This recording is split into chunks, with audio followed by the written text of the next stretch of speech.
तिची मूर्ती घेऊन एवढं ट्रॅव्हल करून आला. गौरव नाव आहे त्याचं, अमरावतीला असतो तो. खूप छान बाप्पाची मूर्ती बनवतो.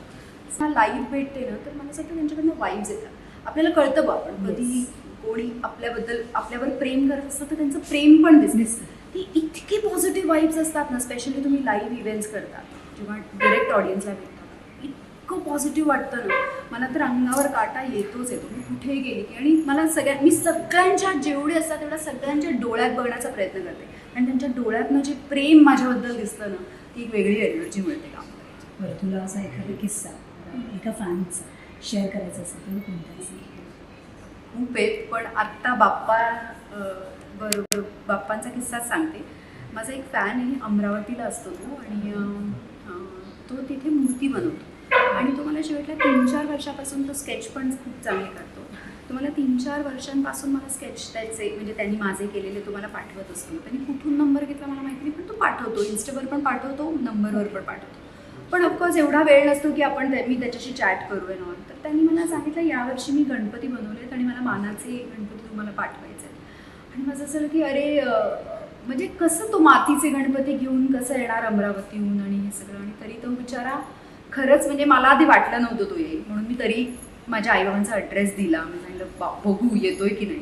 आणि खरंच आला तो काल ऑन द वे ट्रॅव्हल करून अमरावतीहून येणं, मूर्ती घेऊन, ती पण मातीची मूर्ती घेऊन आणि माझ्यासाठी.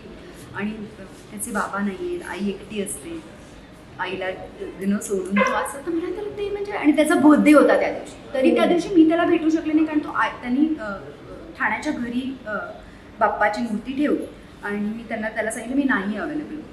आणि त्याचा मेसेज आला की मॅम मी आईबाबांना तुमच्या दिलं, तुमचे आईबाबा खूप चांगले आहेत, त्यांनी माझं खूप छान स्वागत केलं हे ते. आणि मग तो म्हणाला की माझा वाढदिवस आहे, मला खरं तुम्हाला भेटायची इच्छा होती पण बाप्पा म्हणेल तेव्हा, असं त्याचा एक मेसेज होता. आणि मला असं वाटलं अरे यार म्हणजे तो एवढ्या लांबून आला आहे तर मला भेटायचं आहे. मग मी त्याला सांगितलं मी ऑफिसवर तो ऑफिसला आला. मग मी त्याचा बर्थडे केक कटिंग केलं आणि सो पण मला इतकं बरं वाटलं की मला असं वाटतं की अशी किती लोक आहेत ज्यांना खूप काय करायचं आहे आपल्याबद्दल आणि इट इज ओनली बिकॉज त्यांना माझं काम आवडतंय म्हणून.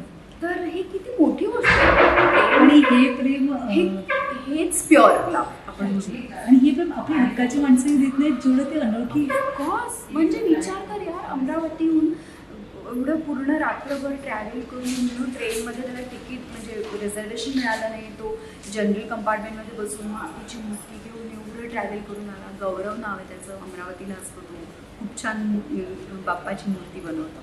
सो असे खूप आहेत असे